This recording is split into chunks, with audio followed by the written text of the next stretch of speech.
Welcome friends and welcome student. कैसे हैं आप लोग? आई होप बढ़िया ही होंगे। अब बेटा अभी तक मैंने जो हमारा नरेशन चल रहा था उस नरेशन टॉपिक में अभी तक मैंने आपको बताया है असर्टिव, इंट्रोगेटिव, एक्लामेटरी, ऑप्टेटिव, इन सारे सेंटेंस का इनडायरेक्ट स्पीच कैसे बनाते हैं, इसके जो बेसिक रूल थे वो और स्पेसिफिक रूल्स भी मैंने सारे बता दिए थे। तो अब बेटा सारे रूल्स ख़त्म होने के बाद कुछ ऐसे रूल्स आते हैं जिनके लिए स्पेशल रूल्स बनाए गए हैं जो मिसलेनियस की कैटेगरी में आते हैं। मतलब वो आपको ऑलवेज हमेशा नहीं मिलेंगे, प्रायः कभी कभी देखने को मिलेंगे कि हाँ इस सेंटेंस में ऐसा आ गया जो लगेगा थोड़ा सा अलग है। तो जो अलग है उसके लिए थोड़ा सा अलग रूल भी है। रूल कुछ नहीं है, बस थोड़ा सा है, उसको जो फॉलो करना है वो क्या है आप सामने देखिए बेटा, ये दिया है। पहला अगर हम बात करें इस टाइप के सेंटेंस की कि जब वाक्यों में यानी कि जो आपको डायरेक्ट स्पीच दिया है उस डायरेक्ट स्पीच में कभी कभी क्या आता है, जो इन्वर्टेड कॉमा जहाँ से स्टार्ट होता है यानी कि जो रिपोर्टेड स्पीच होता है उसमें इन्वर्टेड कॉमा के अंदर व्यक्ति का नाम दे दिया होता है, किसी भी पर्सन का नाम दे दिया होता है। आई सेड हिम दैट कि मोहन ये काम कर लो, सोहन ये कर लो, बेटा राजीव तुम खड़े हो। तो ऐसी कंडीशन में क्या आता है, जब उस पर्सन का नाम उसमें इंक्लूड कर दिया जाता है, उसका नाम हाईलाइटेड कर दिया जाता है।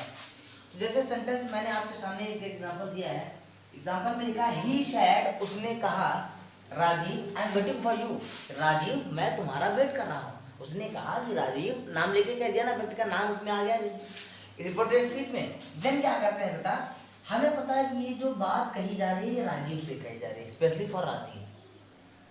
तो यहाँ क्या हो जाता है, यहाँ सीधा सीधा हो जाता है ही सैड, किससे कहा, राजीव से, ही सैड राजीव।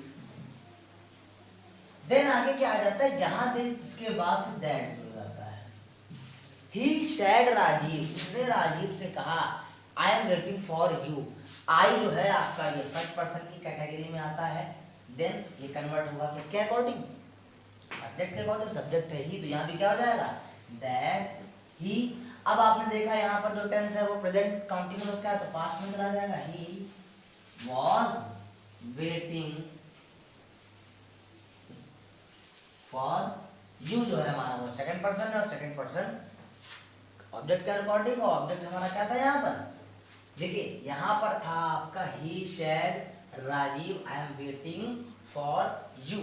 तो अब यहाँ पर जो आपका जो ऑब्जेक्ट आया है वो राजीव आया ना, तो इसके अकॉर्डिंग यहाँ क्या आना चाहिए, he was waiting for him. Him मतलब ये हिम जो है वो किसके लिए आया है, राजीव के लिए आया है। क्या था, उसने कहा कि राजीव मैं तुम्हारा इंतजार कर रहा हूँ। फिर ही सैड राजीव, उसने राजीव का that he was waiting for you, वो उसके लिए इंतजार कर रहा है। आई बात समझ में। मतलब जो इनडायरेक्ट स्पीच बनाते समय पर्सन चेंजिंग और जो हमारे टेंस के रूल थे वो तो फॉलो करने ही हैं, इसके अलावा जो स्पेशल रूल्स आते हैं उसको इसमें ऐड करते जाना है। इतनी बात आई समझ बेटा। अब नेक्स्ट उसमें चलते हैं। नेक्स्ट हमारा दिया है कि जब वाक्य में सर या मैडम का प्रयोग होता है, जब डायरेक्ट स्पीच में सर या मैडम का यूज होता है तब क्या करते हैं ऐसे के लिए, ये बहुत ही ज़्यादा इंपॉर्टेंट है, ये जरूर पूछा जाता है। मैं बताऊं कि जब मैंने एग्जाम दिया था हाई स्कूल का तो मेरे समय भी एक ऐसा आया था। उसके लिए क्या रूल था, सर या मैडम का प्रयोग इन्वर्टेड कॉमा के अंदर होता है। एग्जांपल हमारे सामने दिया है सी सैड मे आई कम इन सर, जो आप डेली यूज करते हैं क्लास टाइम में, क्या बोलते हैं मे आई कम इन सर। तो उसका इनडायरेक्ट क्या बनता है, सबसे पहली चीज देखेंगे सी सैड मे आई कम इन सर। तो ये जो सर वर्ड आया है ये यूज हुआ, यहाँ पर मैडम भी हो सकता था। आपको क्या करना है, सी। अच्छा बताओ यहाँ पर क्या हमने परमिशन मांगी ना कि क्या मैं अंदर आ सकता हूँ, तो यहाँ पर परमिशन जो मांगी है उसके भाव के अकॉर्डिंग आपको क्या पता चला है, पूछ रहे हैं ना मुझसे। तो सी आस्क्ड, क्या पूछा, सी आस्क्ड। आगे देखो, अब देखो यहाँ से हमें ध्यान देने वाली बात है, यहाँ ध्यान देने वाली बात इतनी है, यहाँ जो कन्वर्ट है मे आई कम इन सर, यहाँ पर ये लिखा है हमारा। तो बेटा ये समझ लो तुम, सीधी सी बात है।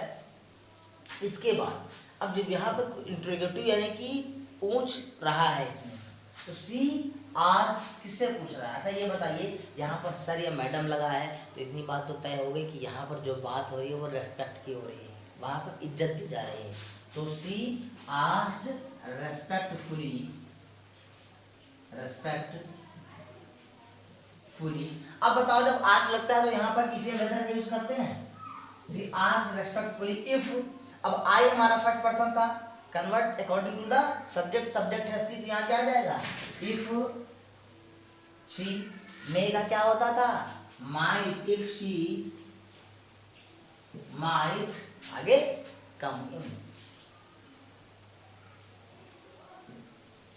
ये चीज, इतनी चीज आई समझ में सबको? जहां तक किसी को दिक्कत हो तो बताइए बेटा। अब देखिए आगे क्या हो जाएगा, आगे देखिए नेक्स्ट हम बात करेंगे नेक्स्ट एग्जांपल की। हमारे सामने एग्जांपल में हो सकता है जब well, okay, see you, you know ऐसे शब्दों का प्रयोग होता है। जैसे आता है ना कि यू नो राजीव, या फिर आ सकता है वेल, ओके। एक एग्जांपल हमारे सामने दिया है okay, she said I will consider your proposal. देखो यहाँ क्या कहते हैं ना कि ओके, हम किसी बात को हमसे कोई पूछी जाती है कि बेटा तुम्हें ठीक लग रहा है नहीं लग रहा है, तो हम शॉर्टकट में बोलते थे ओके। ओके का मतलब क्या है कि आपने जो प्रस्ताव रखा है, आपने जो बात कही है, मैं उससे एग्री हूँ और उसको फॉलो करता हूँ। ओके का मतलब यही तो हुआ ना कि आप उसकी बात से पूर्णतः सहमत हैं। तो सेम वही है कि जब वेल, ओके ये शब्द आते हैं तो ऐसी कंडीशन में क्या हम बनाते हैं उसका okay, she said I will consider your proposal. तो बेटा ऐसी कंडीशन में ये पता चल गया कि ये जो ओके है ये आपके बात को पूर्णतः फॉलो कर रहा है। तो यहाँ क्या हो जाएगा सी।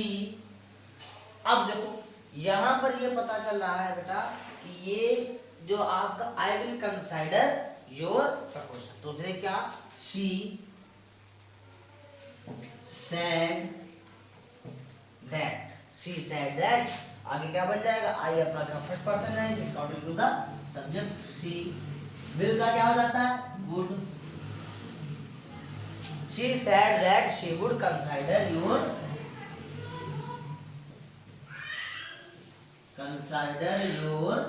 proposal।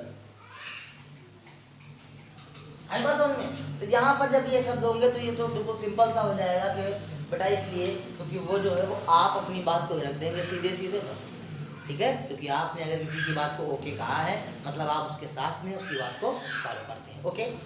अब नेक्स्ट रूल में देखेंगे हम बेटा अगला रूल कौन सा है।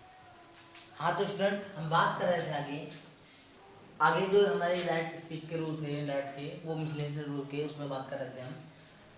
आगे जो हमारा रूल है बेटा वो ये समझ लीजिए कि कब हम रिपोर्टेड स्पीच में कोई बदलाव नहीं करते हैं। इसका तो कुछ दो बेसिक रूल थे कि जब रिपोर्टिंग वर्ब आपकी प्रेजेंट इंडेफिनिट या प्रेजेंट या फ्यूचर में होती थी तो आप रिपोर्टेड स्पीच में कोई चेंज नहीं करते थे, या फिर हैबिचुअल फैक्ट या फिर जो ऐसी बातें होती थी उसमें हम नहीं चेंज करते थे। उसके अलावा बेटा कुछ ऐसे फैक्ट हैं जहाँ पर भी हम रिपोर्टेड स्पीच में कोई बदलाव नहीं करेंगे। कोई बदलाव नहीं करने का मतलब हमारा पर्सन चेंजिंग से नहीं होता है। पर्सन चेंजिंग जो होती है वो हमेशा चेंज होगी, ठीक है। तो देखिए जब सबसे हमारे रिपोर्टेड स्पीच में मस्ट नॉट गिवन होगा तो रिपोर्टेड स्पीच बनाते समय मस्ट नॉट जो होगा वो मस्ट नॉट ही लगेगा, यहाँ पर वो नो चेंज होगा।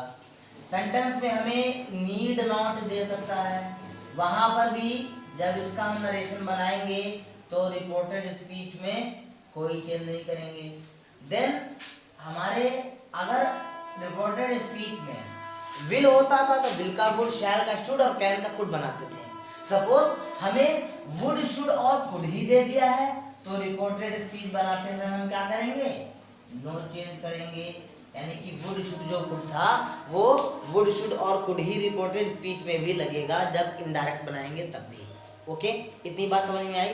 तो ये थे बेटा हमारे जो स्पेशल रूल थे और यहाँ से समझ लीजिए कुछ ऐसे भी रूल्स होंगे दो चार ठो।